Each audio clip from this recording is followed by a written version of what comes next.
excited about this week's lesson because I think there's going to be a lot of breakthroughs for a lot of you that are really interested in learning how to jam and improvise. That's what all these lessons are at Active Melody. They're all really designed to help you either be able to write music or just jam along with other people. And so this week's lesson is a 2-chord jam. These are some of the best jams, in my opinion, where you've got 2 chords that just alternate back and forth. You create this infectious sound, and it makes it a lot of fun to play over because it's not as hard to get lost. There's 2 chords, so you can kind of figure out where you are pretty quickly. And so we're going to be looking at chord shapes up and down the neck, and hopefully I'll be connecting a lot of dots and helping you see the neck in a way that you haven't before. So I've got this lesson split into 2 parts. In this video, we're going to take a look at the first half. If you'd like to watch the second half and download the tablature and also get the MP3 jam tracks, which I have in multiple tempos, all those practice materials that you're going to need to be able to practice everything we're about to go through, you can get those things by going to activemelody.com, go to the weekly lessons page, and do a search for EP412. Okay, so let's talk through the song. 2 chords. We have a D chord and a G chord. It doesn't get any easier than that. And the question then is, what key is this song in? If it's 2 chords, is it in the key of D or is it in the key of G? I mean, you could look at it either way. You could either look at it as it's in the key of D, and we're starting on the 1 chord, and then we go to the 4 chord, 1 chord to the 4 chord. That would be a D and a G. Or, and this is the way that I think of it, is you're actually playing the song in the key of G, but you're starting on the 5 chord. So D is the 5 chord of G. I know that can get confusing. If you're confused by that, just ignore what I just said and just follow along. You can still learn from this. But I'm thinking of this as we're playing in the key of G and we're starting on the 5 chord. And this is going to make sense. I'll explain that as we get into it, and hopefully you'll understand why I'm thinking of it this way. All right, so the first thing we're going to learn is what I played over that first D chord, and we're going to take this chord by chord to make this easy to understand. So the first thing, that's the first lick. Now, all of that is played over the D chord, and you can hear it in context. It does fit into that D chord. Now, what's going on here? The first thing I want to point out is that I'm barring on the 7th fret, strings 4, 3, and 2. I'm actually barring the first 4 strings, but I'm only playing strings 4, 3, and 2. And that is a D chord. That's a D triad. And some of you are totally going to know what I mean when I say that's a D chord. And to some of you, you're going to say, wait, that's a D chord just using 1 finger barring there? And it is. It's a D chord. See, listen. And what you have to think about are your chord shapes out of Caged. So if I'm thinking about the A chord, the A chord shape out of Caged, and I play it here, that's playing a D chord. Well, all I'm doing is getting that triad out of that. And so when I realized this triad is as simple as barring with 1 finger, it unlocked a ton of potential. And you're going to see some of that here as we connect the major scale to this chord shape.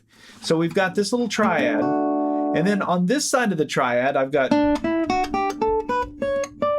the D major scale. And just to give you the notes of that, you would have the bar there on the 7th fret, and then you'd have 9th fret, 3rd string, 2nd string behind the bar, 8th fret, 10th fret on the 2nd string, and then we're up to the 1st string, and we go to the 9th fret, and then the 10th fret on that 1st string. And then that note was obviously behind the bar there. So that's our major scale behind this chord shape. And why is that important? Well, that means I can use any of those notes as embellishments or fill licks. So if I'm playing that chord,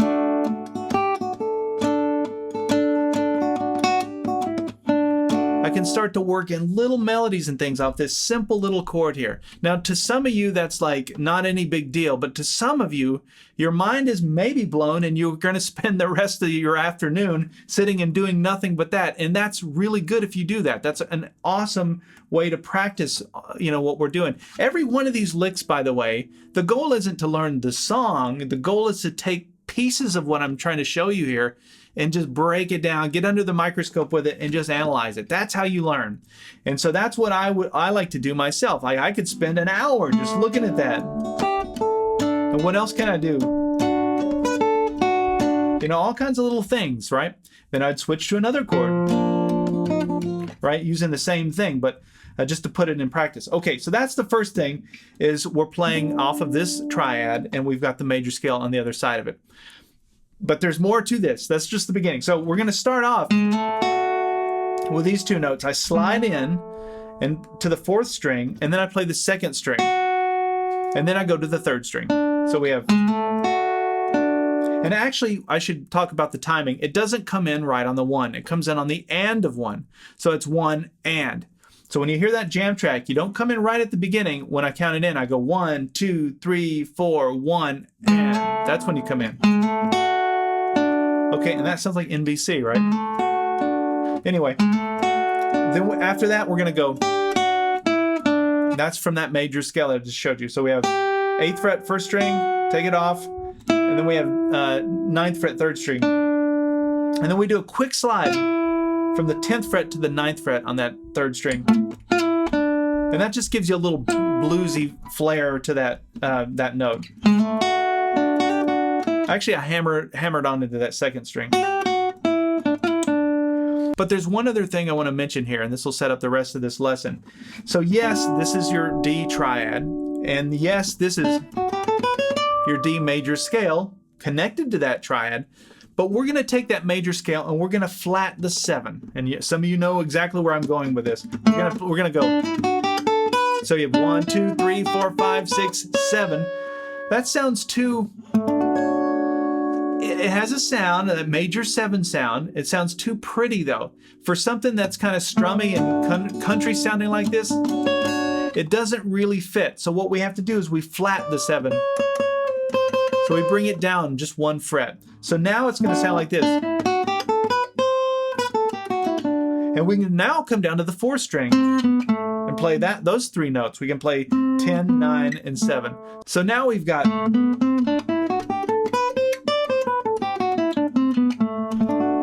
And you can start to hear that sound. It's got that kind of jam band, Jerry Garcia kind of vibe when you get into that mixolydian sound. And so the reason I'm even mentioning that is because most of the rest of the notes we're going to be playing when it comes to the lead stuff is going to be mixolydian, not the major scale. It's all the notes of the major scale except for that 7. And that allows us to play those 7 sounds, which sound much more bluesy and jammy than this. You know, that just, if it's slow and melodic and pretty and spacey, that works fine. Dreamy, as we did in last week's lesson. But when you get into a little more serious, like bluesy kind of thing, you want to flat the 7. That's all I'm saying. And the other reason that I'm mentioning that is because D mixolydian scale is the same as G major scale. So when we're playing the G major scale and we're playing the notes of the G major scale, right? Those are the same notes as D mixolydian. And I covered that in a lesson a few weeks ago. I'll put that lesson number up on the screen so you can do a deep dive in that if you need to and understand what I'm talking about. If you're lost and you don't understand 5 chords in mixolydian and you're just trying to learn this thing, just forget what I'm talking about. You can skip that. But for those of you that are interested, you can go through and do a deep dive on it that way. All right, so from the beginning, then it goes to the G chord, and I went like this. Now this is where I ask myself, and you should always be asking yourself this when you're playing a lead break and you're trying to play over the chord changes, where is your nearest neighbor? So if I'm playing here, I say, where's the nearest G chord? I don't want to come all the way down here. That's too big of a jump. As guitar players, we're lazy. We don't want to be jumping all over the place. We want to look in the nearest neighborhood here. So I know off of this triad, I can add 2 fingers to convert that to the 4 chord of that triad. In this case, that would be a G chord. So we have our middle finger on, keep the bar on the 7th fret. Middle finger then goes to the 8th fret 2nd string. Ring finger to the 9th fret 4th string. But I'm only playing those middle 3 strings. So now I've got my D chord and I've got my G chord. And this, by the way, is that C shape out of Cage. That's all it is, but I'm just playing this little piece of it. And I find myself using that a lot more than adding my pinky down here and playing the full chord. That's a little harder on my fingers, but this is very easy. And that's also the Keith Richards move that I talk about, right? Quite often, And the reason I keep bringing that up is just to keep like planting that seed, like, oh yeah, that thing, we already know that. And it just kind of helps connect it to your mind. And we use this in rock and blues and country. It's very useful. So you have, and then I walked up chromatically, 7, 8, 9. So I'm just trying to get to this note because that's in the chord, right? So once I walked up to the 4th string, 2nd string, and then we play the 3rd string. Same kind of order as we did for the D chord.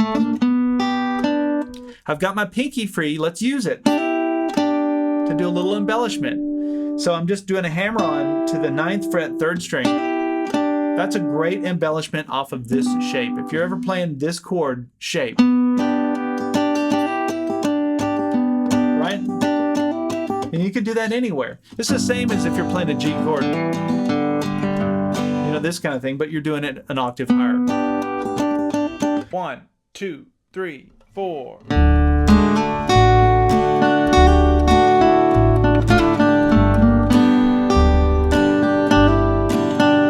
Okay. Right? So that's what we played over the G chord. Hopefully this is making sense. You're seeing that we've got the D chord, we went to the G chord, now the song goes back to the D chord. And I ask myself again, where's my nearest neighbor? Well, so if I'm playing a G here, I do have a D here, obviously, and I could go into this shape, but I'm wanting to go this direction. So I went up to here. And so I slid from the 9th fret, 3rd string, 10th fret, 11th fret, 3rd string, and then index finger on the 10th fret, 2nd string. Now some of you are asking, where are these two notes? Why did you play that? Where's that coming from? Well, I'm thinking about the nearest neighbor, so that's my D chord up here using the E shape. And I picture the little triad right here, the top part of that bar chord. And if I'm looking at that, I don't even have to play all 3 strings. I'm just playing strings 2 and 3 and getting a really pretty harmonized third. I like to just pull 2 notes out of chords, you know, to get either a harmonized third or a harmonized 6. And just sometimes it sounds less cluttered, especially if you're trying to do a lead like this. So from the G,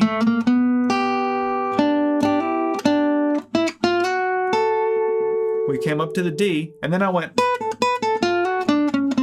Now this is a great little blues lick that you can connect to this E shape going forward. But here's what we're doing. 12, 10, 12, 10 on the 2nd string. And then we're going to go 10 to the 11th fret on the 3rd string. And then we're going to go to the 12th fret, 4th string. So this would all just be sort of notes off of that D major chord. But then, see, it goes down to the flatted 7. We're going back into that mixolydian dominant 7 sound. So from this 12th fret, we're going to go to the 11th fret down to the 10th fret. So the thing you need to know, a little takeaway, is you need to learn your flatted 7ths off of your chord shapes. Let me say that again. You need to know where your flatted 7 notes are in reference to chord shapes. And so I'm talking about the 5 chord shapes of Cage. So if we're looking at the E shape, I know within this E shape, I've got this note, which is a flatted 7, and I know I've got one here. So what that means is when I'm playing a lead break, and I want to get that bluesy vibe, I just need to remember where those flatted 7ths are. And so maybe I'll do a future lesson and just go through the 5 shapes and point out where they are, but you could work that out. You can find your major scale and just flat the 7 if you want, or work it out however you want to work it out, but just connect them to your chord shapes. So you can walk into them and it just pulls the song in a direction. 1, 2, 3, 4.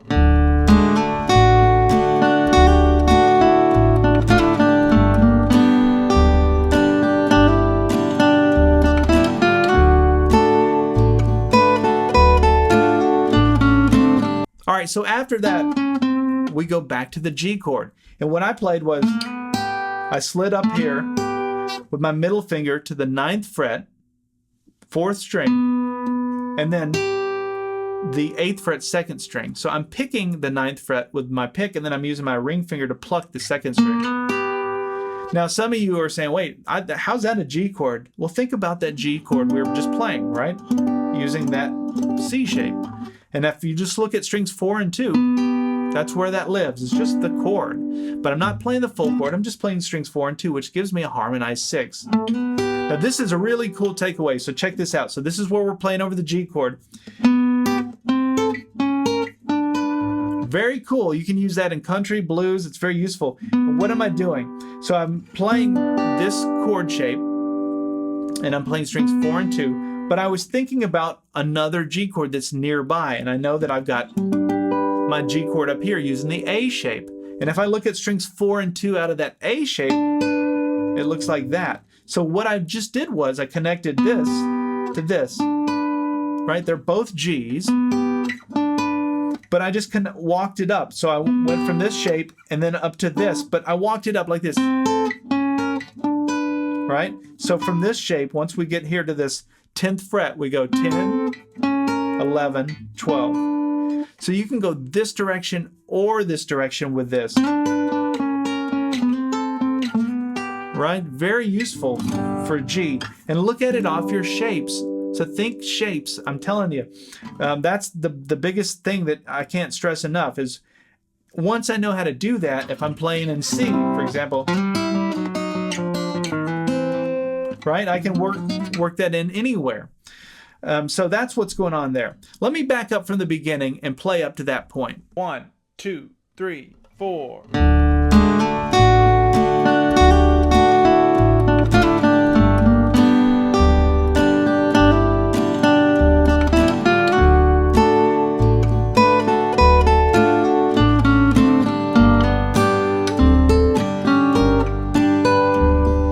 All right, so now we go back to the D chord. And so since I'm in this position from that G chord, I'm going to play my nearest D chord, which is right here using the E shape. And so what I did was I played a mixolydian scale run right here within that E shape. And it goes. Now let me show you how to play this. It's not as hard as it sounds. So it's 10th fret, 12th fret on the second string. 13th fret, second string. There's that flatted 7, right?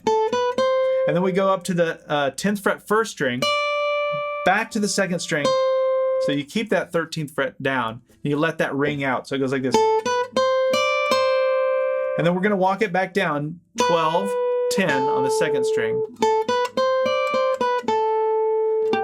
And then we're going to go down the 12th fret, third string, back to the 10th fret, second string, 10th fret, third string, do a hammer on to the 11th fret, third string, and that's just building that chord.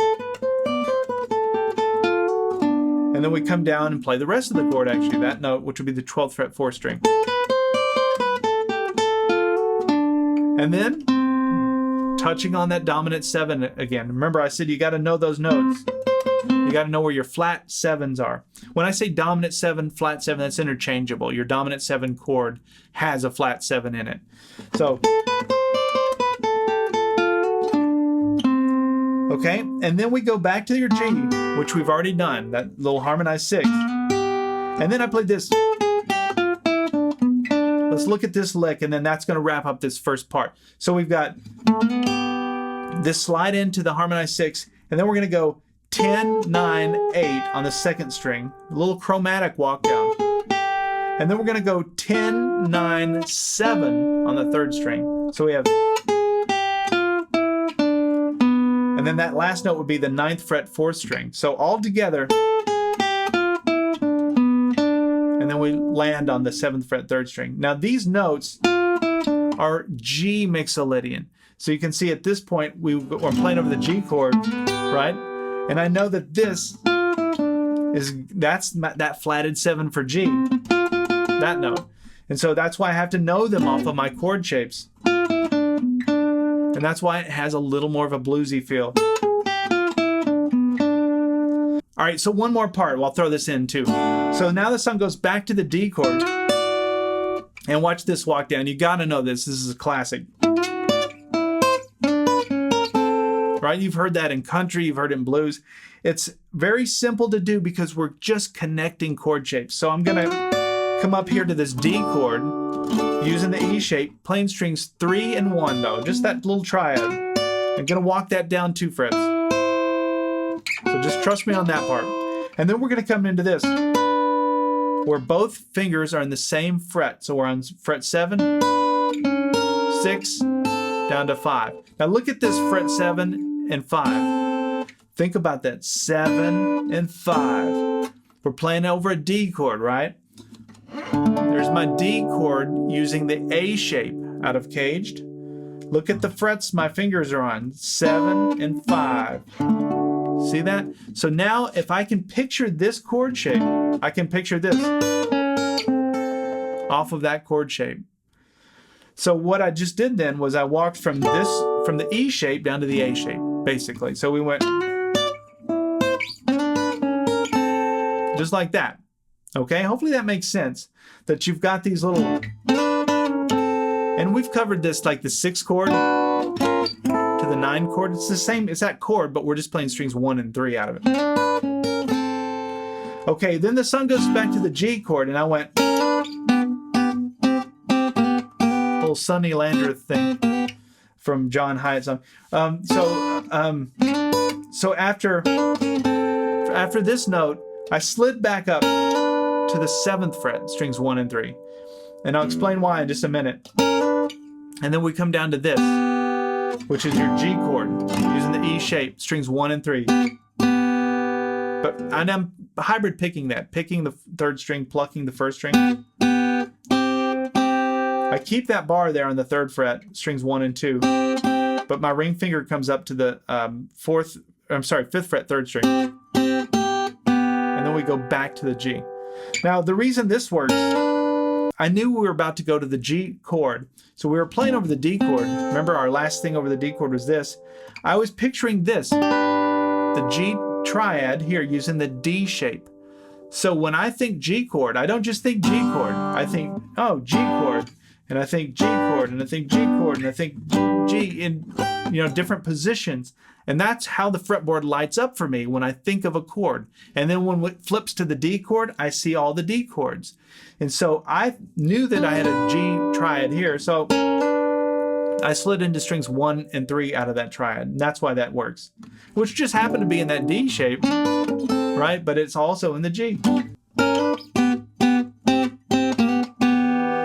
And that's how we wrap up that first half. Now there's more to this song. There's another section, so I'm going to save that for the part 2 video, and make sure you look into premium membership if you haven't. We'll go through one final play of this, but I just want to plug this. If you're not a premium member, look into it, because you get all the lesson materials for this lesson and all the others. I've got hundreds and hundreds, about 10 years worth now of lessons like this, in depth. So you get the tablature, you'll get the MP3 jam tracks, and everything you need to practice what you're learning here. It's one thing to learn it, but you got to put it into practice. So look into that if you haven't. It's very affordable, and like I said, hundreds of lessons. All right, let me back up and I'll play through this one more time slowly, and then we'll see you in part 2 where we'll go over the rest of this. 1, 2, 3, 4.